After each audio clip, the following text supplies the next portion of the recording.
اللہ کے نبی صلی اللہ علیہ وسلم نے مسلمان کو جو ہے وہ کھجور کے درخت سے جو ہے وہ تشبیہ دی. فقال صلی اللہ علیہ وسلم، تو اللہ کے نبی نے فرمایا کہ ان من شجرۃ لا يسقط ورقها وانها مثل المسلم، کہ درختوں میں سے ایک درخت ہے جس کا پتا جو ہے نہیں گرتا، یعنی عمومی طور پہ جلدی وہ گرتا ہی نہیں ہے، اس کا پتا اس طرح کا ہوتا ہے، تو وہ مسلمان کی طرح اس کی مثال ہے. اور پھر دوسری حدیث میں کہا ان من شجرۃ لما برکتہ کبرکۃ المسلم، کہ ایک درخت ایسا ہے کہ اس کی برکت بالکل اس طرح ہے جیسا کہ مسلمان کی ہوتی ہے. یہ نخلا، یہ کھجور کا درخت ہے. تو یہ حدیث اصل میں عبداللہ ابن عمر رضی اللہ تعالیٰ عنہما سے مروی ہے. کہتے ہیں کہ اللہ کے نبی صلی اللہ علیہ وسلم جو ہے وہ ایک بار صحابہ کی مجلس میں بیٹھے ہوئے تھے، تو اللہ کے نبی صلی اللہ علیہ وسلم نے کہا کہ درختوں میں ایک ایسا درخت ہے جس کی مثال مسلمانوں جیسی ہے. تو صحابہ کو کہا کہ وہ کون سا درخت ہے، تو صحابہ سوچنے لگے. تو عبداللہ ابن عمر کہتے ہیں کہ میرے والد عمر اور ابو بکر بھی اس محفل میں موجود تھے، اور میرے ذہن میں یہ آیا کہ میں اس کا جواب دوں کہ یہ تو کھجور کا درخت ہے، لیکن میں اپنی کم عمری کی وجہ سے خاموش رہا. تو پھر اللہ کے نبی نے خود ہی جواب دیا کہ وہ نخلا کھجور کا درخت ہے. بعد میں کہتے ہیں کہ میں نے اپنے والد عمر رضی اللہ تعالیٰ عنہ کے پاس اس کا نام لیا، تو انہوں نے کہا کہ تم یہ بتا دیتے تو مجھے اس پہ جو ہے وہ فخر ہوتا.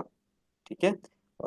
تو یہ جو ہے وہ حدیث کا حصہ ہے. تو کھجور کا بھی یہ درخت کیوں جو ہے وہ اتنا فائدے والا ہے، تو اس کے بارے میں علماء کہتے ہیں کہ کھجور کا درخت ہر لحاظ سے مفید ہوتا ہے. اس کا پھل کھایا جاتا ہے، اس کی گٹھلی جانوروں کو دی جاتی ہے، اس کے شاخیں، پتے، تنے، ریشے سب استعمال میں ہوتے ہیں.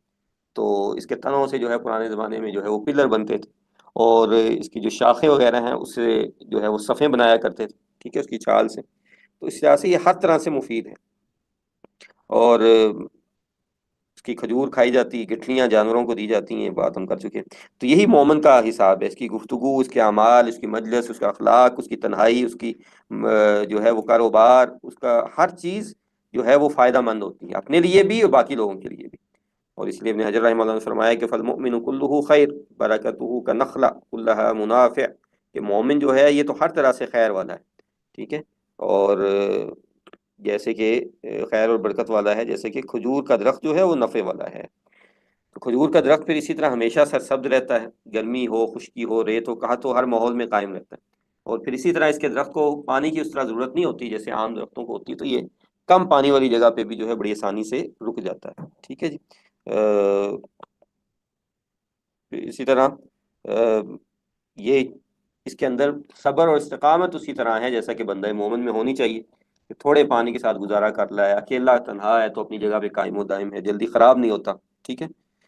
تو اسی طرح کھجور کا درخت جو ہے یہ اوپر کی طرف بڑھتا ہے، اس کا چوڑائی میں پھیلاؤ کم ہوتا ہے، سارا پھیلاؤ اونچائی میں ہوتا ہے.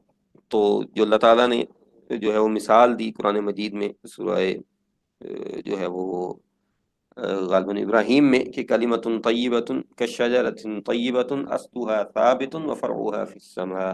تو یہ علماء کہتے ہیں کہ جو اللہ نے کہا کہ اصلها ثابت، اس کی جڑیں جو ہیں وہ زمین میں ہیں، وفرعها فی السماء، اور اس کی جو شاخیں ہیں وہ آسمان میں ہیں، یعنی اتنی اونچائی. تو یہ کھجور کے درخت کی مثال ہے کہ وہ اتنا اونچا ہوتا ہے کہ وہ اوپر کی طرف ہی بڑھتا ہے، لمبائی چوڑائی کی طرف نہیں بڑھتا.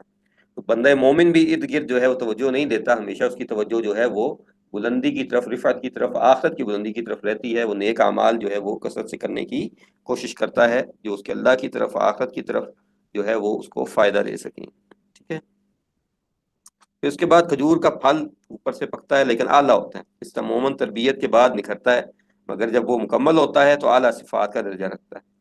تو کھجور گرنے کے بعد بھی عزت کے ساتھ اٹھائی جاتی ہے. ٹھیک ہے.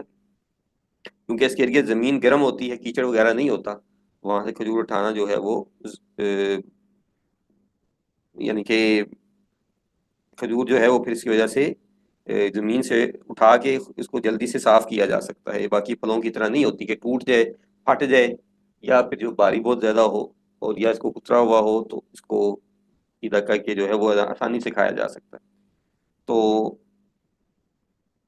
اس کے بارے میں علماء نے لکھا کہ مومن بھی دنیاوی مصیبتوں سے ایسے ہی گزر جاتا ہے کہ اس کی عزت مقام جو ہے وہ باقی رہتا ہے.